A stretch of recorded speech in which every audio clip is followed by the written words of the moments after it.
There's basically a door on the right hand side there, and there was 3 doctor-type, scientist types in white lab coats, and there was 2 other people, and we were lined up against the wall like this. Yeah. And there was another room just next to it on the left.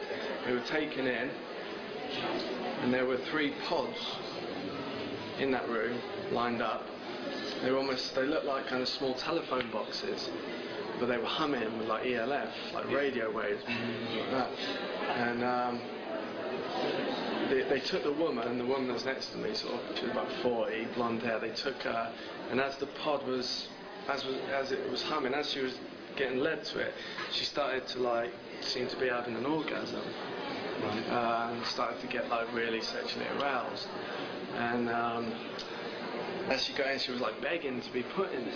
Yeah. As she got closer, and through my research, I found they've got these machines that artificially enhance an orgasmic state. Well, basically, psychic energy and sexual energy is one and the same. So they're increasing sexual energy, and that increases the psychic energy. Yeah. That's basically it.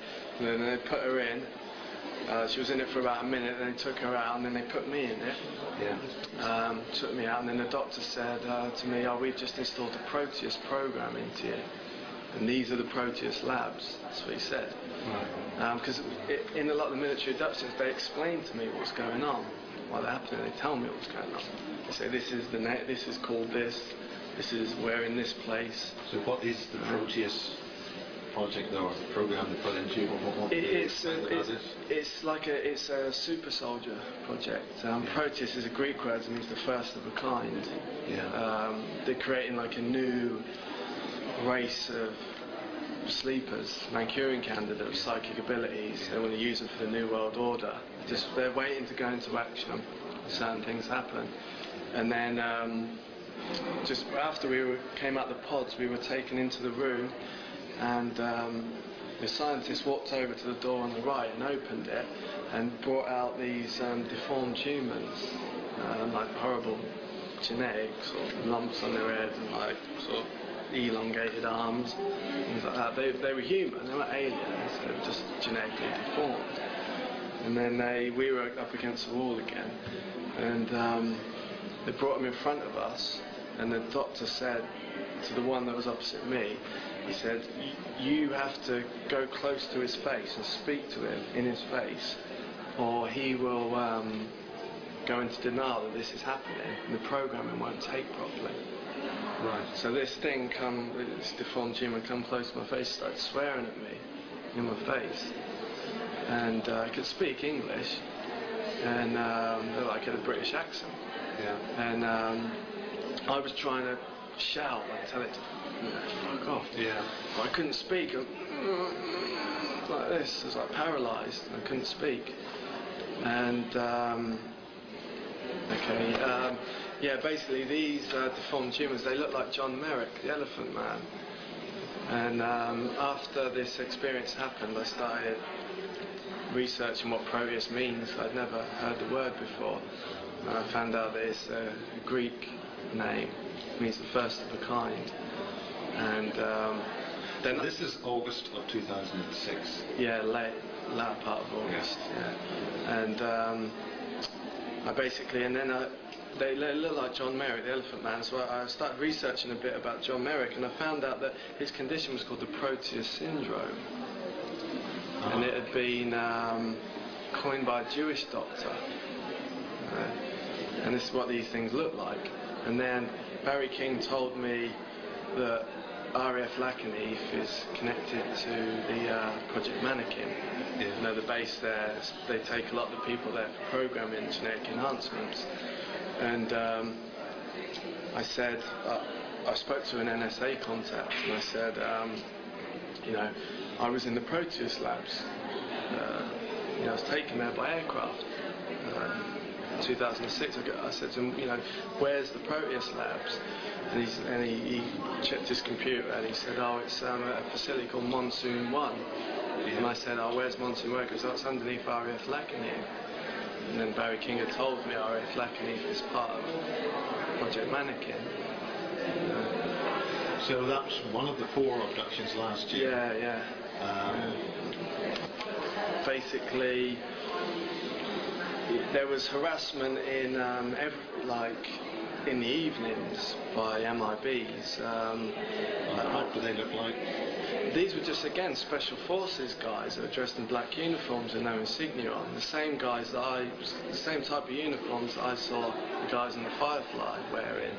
I stayed at a friend's in Southampton just before this, and we stayed in a jewellery shop. He's got a jewellery shop there. We stayed there, and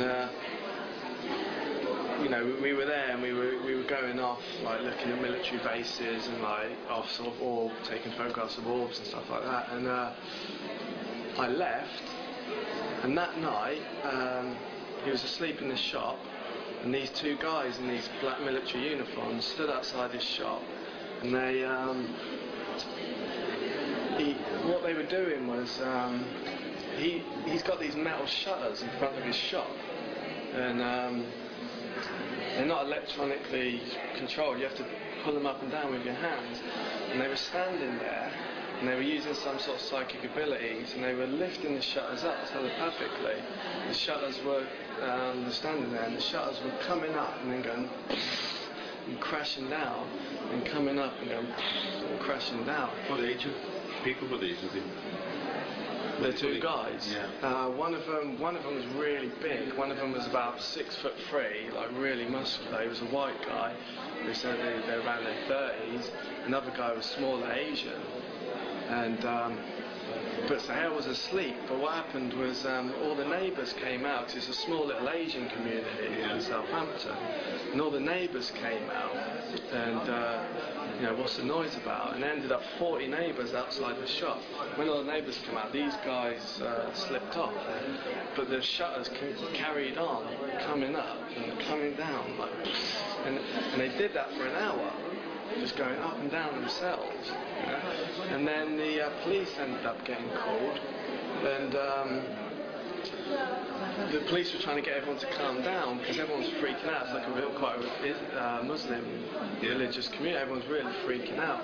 And the police said, no, these are on electronic shutters. They've got to be. And they said the battery should run out, because it's been doing it for an hour now. And they said, no, there's no electronic control. You can only do it by hand, because this isn't right.